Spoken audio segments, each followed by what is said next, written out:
Remember COVID-19? Yeah, it's been an intense run, and in the sports world, one of the biggest scenarios involving the COVID vaccine was Novak Djokovic and his decision to not be vaccinated. The drama was thick last year, around the time of the Australian Open, and now Djokovic has launched an impassioned defense of his role in all that drama.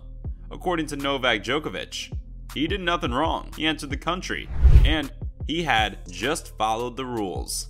Regarding his vaccine exemption, Novak Djokovic came ready, and he wasn't afraid to take shots at the media. He arrived in Melbourne, Australia, fresh off a tournament win in Adelaide, ready and striving for a 10th Australian Open title.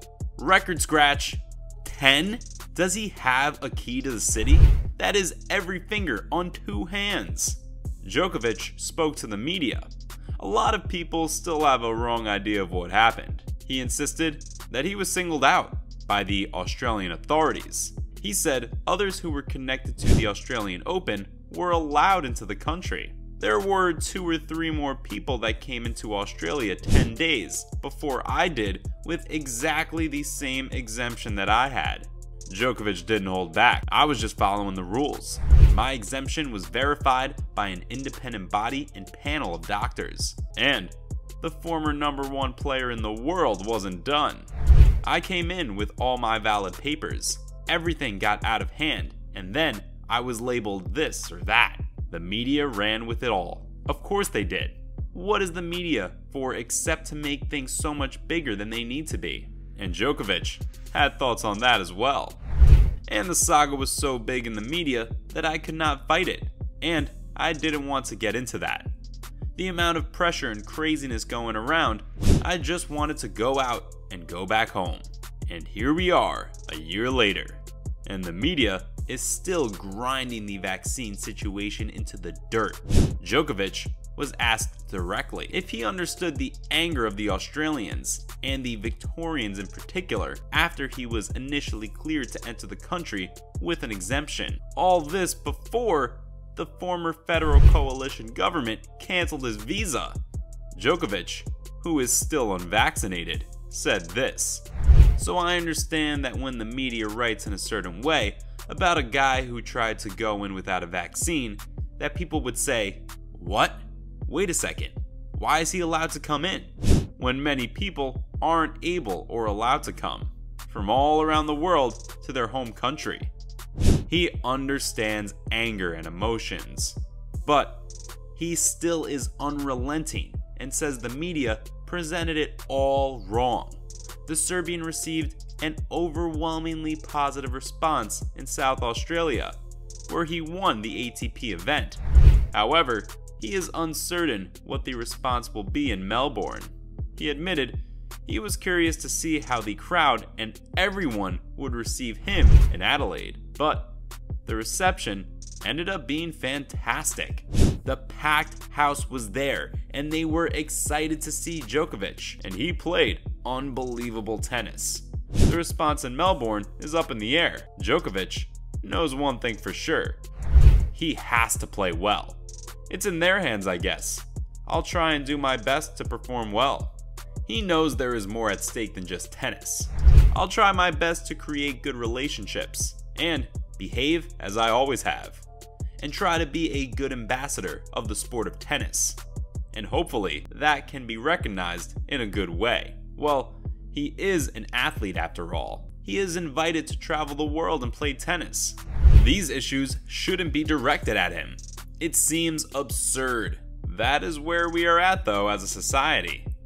Djokovic even admitted that the events 12 months ago had a serious effect on him. He was knocked around by the turbulent time in Australia, which culminated in him being deported on the eve of the tournament.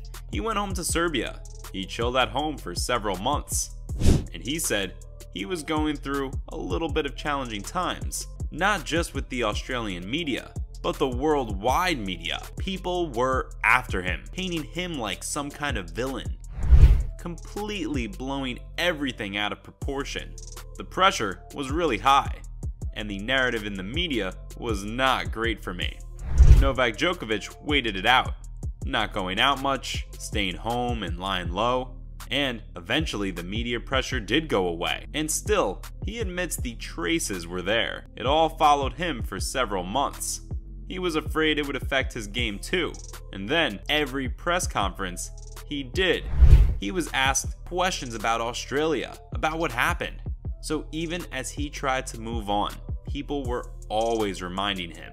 He is smart and he is a champion. He knew he just had to be patient and wait it out. One thing is for certain, Novak Djokovic didn't want any part in stoking anti-vaccination sentiment. We're a year removed from all the hysteria around last year's Australian Open, and this year, Djokovic looks to be as good as ever. However, like any athlete, even the best, Djokovic is not immune to the threat of injury, and he is currently dealing with an injured hamstring that is hovering over his Australian Open tilt. This week in a practice match with Medvedev, the first time he played live in front of the Melbourne crowd since last year, Djokovic was hobbled and received treatment throughout the match. The injury scare was obvious, and he wasn't moving well. He only won a single game after that. At one point, Djokovic left the court and was replaced by Pablo Andujar. Djokovic was set to play Nick Kyrgios later that week. A silver lining of the injury scare for Djokovic is the fact that it occurred during a practice exhibition. The match with Medvedev was a jovial and fun time, not driven by a competitive need to win. They played in front of a small and polite crowd. In fact, the tickets to watch them play were only $20 each. Talk about a bargain. Too bad it ended with Djokovic receiving treatment for his injured hamstring. Aside from the vaccine hysteria, Djokovic's name comes up in another debate as well. The GOAT. A recently released list of banned words featured the GOAT, or the greatest of all time. The bar has dropped pretty low. Like when you see someone say, he ate a whole pint of ice cream in one sitting, GOAT. That's the standard now. But it doesn't stop the argument from occurring. Who is the tennis GOAT? Djokovic is a machine on the tennis court, and he proved it again as he absolutely dominated Stefanos Tsitsipas to win his 10th Australian Open. All this after his injury scares and his bad attention from the vaccine situation. The argument for GOAT status is a long one, and no matter what, we'll be talking about it for years to come. But we can say, given Djokovic's ability to overcome all these obstacles and crush everyone in his way at the Australian Open, it is easy to say Djokovic is certainly the man right now. Thanks for tuning in, guys. We hope you enjoyed the video as much as we loved bringing it to you. We will be back soon with more content to entertain you. Until then, please hit the like and subscribe buttons and show us the love. See you soon. Take care.